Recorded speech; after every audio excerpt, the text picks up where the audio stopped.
Hello बच्चों, let's read our question first. It says find the orthogonal trajectories of the equiangular spirals r is equal to a e to the power theta cot a for different values of a.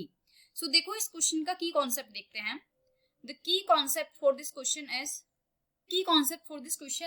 is देखो अगर हमारे पास में कोई भी एक curve है and उसकी हमने एक डिफरेंशियल इक्वेशन फाइंड करी.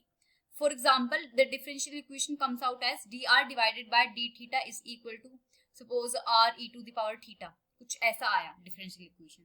तो हम क्या करते हैं इस डिफरेंशियल इक्वेशन में ऑर्थोगोनल ट्रेजेक्टरीज को फाइंड करने के लिए dr divided by d theta को रिप्लेस कर देते हैं by minus R square D theta divided by D R से.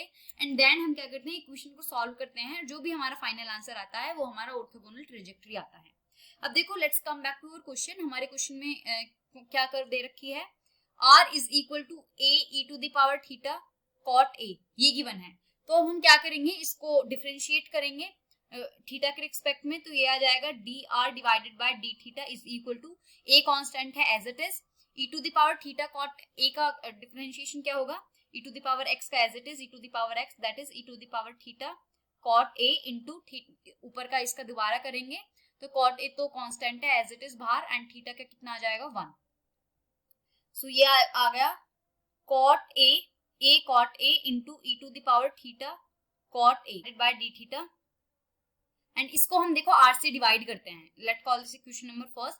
तो इक्वेशन नंबर फर्स्ट से हमने डिवाइड करा तो ये आएगा divided by r whole divided by a e to the power theta cot a. तो e टू द पावर, इससे ये वाला कैंसिल हो जाएगा, a से a कैंसिल हो जाएगा.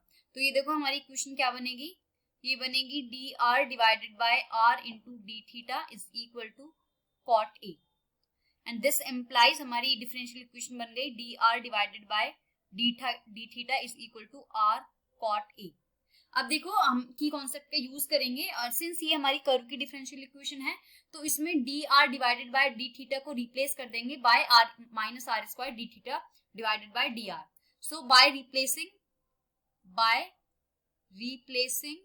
dr divided by d theta by minus R square d theta divided by dr, what we will get this implies minus r square d theta divided by dr is equal to r cot a.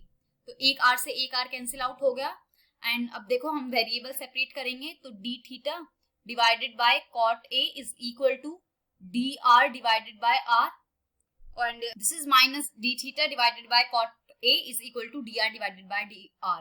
इसको देखो हम integrate करेंगे तो this is equal to minus 1 by cot a, तो as it is आएगा because ये constant है and D theta का इंटीग्रेशन आएगा थीटा.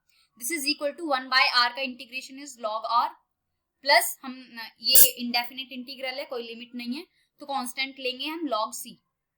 अब इसको देखो मैं लिख सकती हूँ log a plus log b को मैं क्या लिख सकती हूँ log a इंटू b.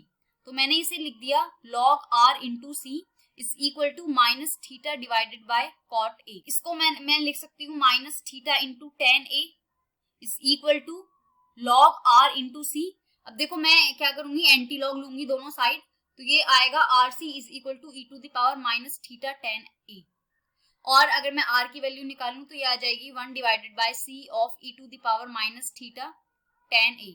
और यही क्या है हमारा फाइनल आंसर है. This is the orthogonal of our given curve जहां पर c क्या है हमारा constant, where c is constant जिसकी वैल्यू कुछ भी हो सकती है. And this is our final answer. Hope you understood it well. Best of luck. Thank you.